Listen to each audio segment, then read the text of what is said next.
Hi friends, welcome to news pocket.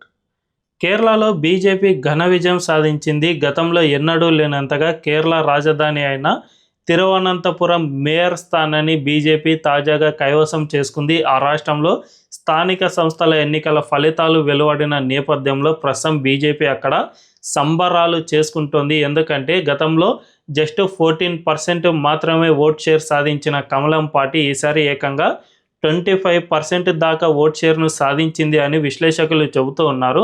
ఇందుకు సంబంధించిన పూర్తి డీటెయిల్స్ ఇంకా రావాల్సి ఉంది. ప్రస్తుతానికైతే అంచనాలను బట్టి 23 నుంచి 25 మధ్యలో ఓట్ షేర్ సాధించింది అని చెబుతూ ఉన్నారు. దీన్ని బట్టి చూసుకుంటే ఆ రాష్ట్రంలో బీజేపీ ఎంతగా పుంజుకుందో అర్థం చేసుకోవచ్చు. అంతేకాకుండా ఫర్ ది ఫస్ట్ టైం అంటే 43 ఏళ్ల వరకు తిరువనంతపురం మేయర్ స్థానంలో కమ్యూనిస్టులు కంచుకోటగా ఉండేది. అలాంటి మేయర్ స్థానంలో for the first time BJP గెలుపొందింది అంటే అక్కడ ఎంత భారీ మార్పులు వస్తున్నాయో అర్థం చేసుకోవచ్చు. అంతేకాకుండా ఇటు యూడీఎఫ్ అంటే కాంగ్రెస్ నేతృత్వంలోని కూటమి 4 స్థానాల్లో గెలుపొందగా ఎల్డీఎఫ్ మాత్రం కేవలం 1 స్థానానికే పరిమితమైంది. గతంలో 5 మేయర్ స్థానాల్లో గెలుపొందిన ఎల్డీఎఫ్ కూటమి ఈసారి కేవలం ఒక్కటింటికి మాత్రమే పరిమితమైంది.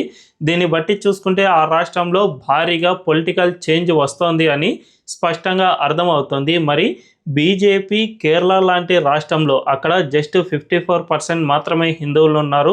మిగిలిన 18% క్రిస్టియన్లు, 26% ముస్లింలు ఉన్నారు. అలాంటి హిందువులు తక్కువగా ఉన్న రాష్ట్రంలో బీజేపీ ఈ విధంగా ఘన విజయం సాధించడానికి కారణం ఏంటి?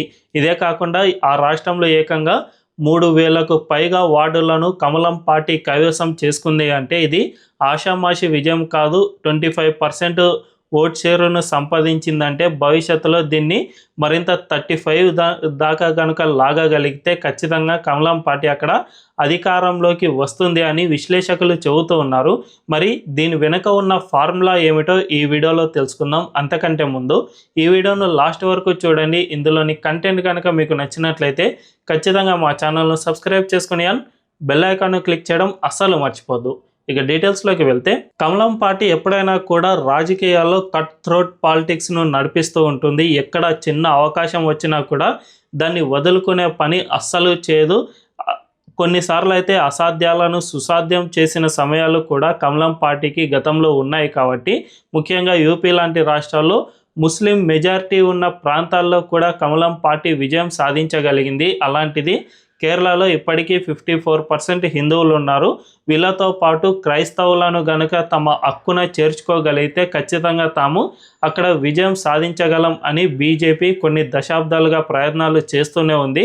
అందులో భాగంగానే ముఖ్యంగా 2014లో మోదీ అక్కడ అధికారంలోకి వచ్చిన తర్వాత నుంచి క్రైస్తవులను హక్కున చేర్చుకునేందుకు చాలా ప్రయత్నాలే చేశారు. ఆ రాష్ట్రంలో క్రైస్తవులకు అనుకూలంగా కొన్ని నిర్ణయాలు తీసుకోవడం, అంతేకాకుండా అక్కడ చర్చల మధ్య వస్తున్న వివాదాలను పరిష్కరించడంలో బీజేపీ చాలా కీలకంగా వ్యవహరించడం, అంతేకాదు లోకల్గా కొన్ని పోస్టులు ఉంటాయి కదా కమలం పార్టీకి సంబంధించినవి, ఆ పోస్టులను సైతం క్రైస్తవులకు కొన్నింటిని కేటాయిస్తూ రావడం, ఇలాంటివి ఎన్నో ప్రయత్నాలు చేసింది. అంతేకాకుండా కేరళ నుంచి జార్జ్ కురియన్ అనే ఒక క్రైస్తవ వ్యక్తి బీజేపీలో తొలి నుంచి అంటే 1980s ఆ టైం నుంచి అక్కడ పని చేస్తూనే వచ్చారు.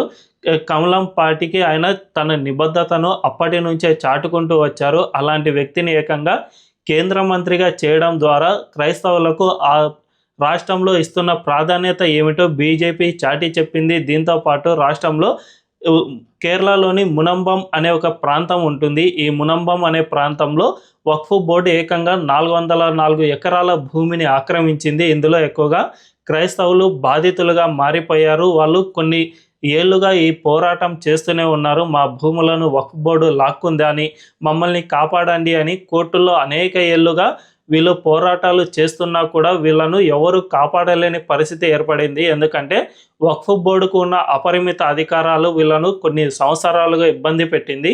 ఇలాంటి సమయంలో ఇప్పుడు బీజేపీ ప్రభుత్వం వక్ఫ్ బోర్డును పూర్తిగా రద్దు చేయడం వల్ల అక్కడి క్రైస్తవులు మొత్తంగా బీజేపీ పార్టీకి అనుకూలంగా ఓటు వేశారు. దీంతో మునంబంలోని వార్డు మొత్తాన్ని బీజేపీ కైవసం చేసుకుంది. ఈ విధంగా క్రైస్తవులకు అక్కడ ఎలాంటి సమస్య వచ్చినా కూడా వాళ్ళకు కమలం పార్టీ అండగా ఉంటూ వస్తుంది. నిజానికి కేరళ రాష్ట్రంలో క్రైస్తవులు అండ్ ముస్లింలను ప్రధాన ఓటు బ్యాంకుగా చేసుకుని కమ్యూనిస్ట్ పార్టీ అండ్ కాంగ్రెస్ పార్టీలు అక్కడ వీళ్ళను జస్ట్ ఓటు బ్యాంకుగా మాత్రమే మార్చుకుంటున్నాయో తప్ప వీళ్ళ మేలు కోసం అండ్ వీళ్ళ బాగోగుల కోసం చేసింది ఏమీ లేదు అనే భావన ఇప్పటికే అక్కడ ఆ రాష్ట్రంలో క్రైస్తవులు ఎక్కువగా పడిపోయింది. ముఖ్యంగా అక్కడ మైనారిటీ ఓటు బ్యాంక్ అంటే ముస్లింలనే బుజ్జగింపు రాజకీయాల్లో భాగంగా వాళ్ళను మాత్రమే పెంచి పోషిస్తూ వస్తూ ఉన్నారు. మాకు మా ఓటు బ్యాంకును ఉపయోగించుకుని మరి మమ్మల్ని అన్యాయం చేస్తూ ఉన్నారు అనే భావన అక్కడి క్రైస్తవులు చాలా ఎక్కువగా పడిపోయింది. మనం రీసెంట్గా చూస్తూనే ఉంటే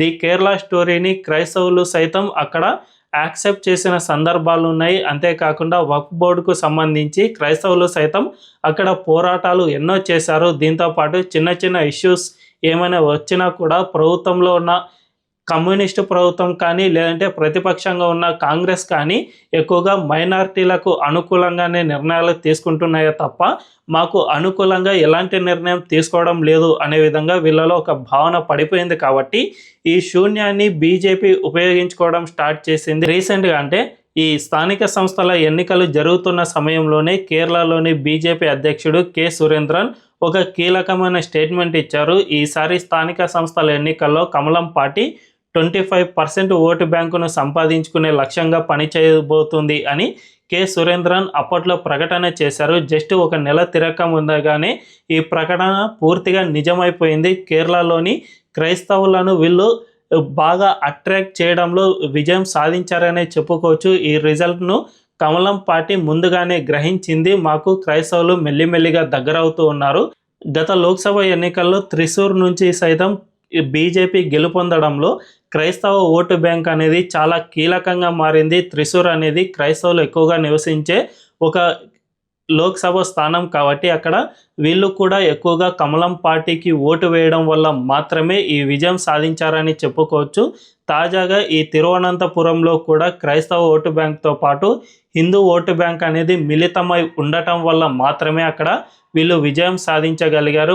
భవిష్యత్తులో ఈ విజయాన్ని మరింత ముందుకు తీసుకువెళ్ళడానికి ప్రయత్నాలు చేస్తూనే ఉన్నాము అని బీజేపీ పార్టీ నాయకులు ఇప్పటికే ప్రకటనలు చేస్తూ ఉన్నారు. ముఖ్యంగా కేరళలోని ఓటింగ్ సరళిని మనం ఒక్కసారి గమనిస్తే లాస్ట్ 3 అసెంబ్లీ ఎన్నికల్లో కూడా అక్కడ జస్ట్ 44% అండ్ 45% ఈ మధ్యలోనే గెలుపొందిన అధికార పార్టీకి వచ్చిన ఓటు బ్యాంకుగా ఉంది. అంటే అధికారంలో ఏ పార్టీ అయితే ఉంటుందో ఆ పార్టీకి మ్యాక్సిమం 44 or 45% ఓటు బ్యాంక్ మాత్రమే వచ్చింది. సో ఈ జస్ట్ 2 పార్టీల మధ్య ప్రధానంగా పోటీ ఉన్న సమయంలో ఈ ఓటు బ్యాంక్ వచ్చింది. దీంట్లో కనుక మూడవ పార్టీ కనుక ఎంటర్ అయితే ఈ ఓటు బ్యాంక్ అనేది మరింత తగ్గుతుంది.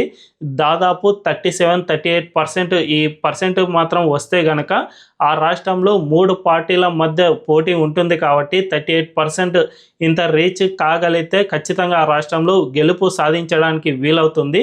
ప్రస్తుతం బీజేపీకి దగ్గర 25% వరకు ఓటు బ్యాంక్ ఉంది కాబట్టి దీన్ని మరింతగా పెంచాల్సిన అవసరం ఉంది.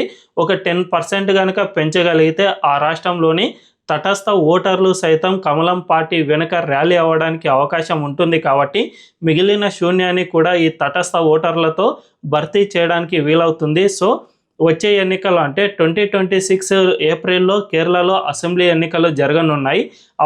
అప్పటికి ఇంకా చాలా తక్కువ టైం మాత్రమే ఉంది. కాబట్టి ఈ తక్కువ టైంలో 10% ఓట్ షేర్ సాధించడం అంటే అంత ఈజీ అయ్యే పని కాదని చెప్పుకోవచ్చు. అప్పటికి కాస్త ఇప్పుడున్న పరిస్థితి కంటే అప్పటికి ఇంకాస్త ఇంక్రీజ్ అయ్యేందుకు వీళ్ళు ప్రయత్నాలు చేసినా కూడా వచ్చే అసెంబ్లీ ఎన్నికల్లోపు ఖచ్చితంగా ఈ 10% ఓటు బ్యాంకును వీళ్ళు కనుక పెంచుకోగలిగితే ఖచ్చితంగా ఆ రాష్ట్రంలో కమలం పార్టీ కాషాయ జెండా ఎగరడం మాత్రం ఖాయమని విశ్లేషకులు అభిప్రాయపడుతూ ఉన్నారు.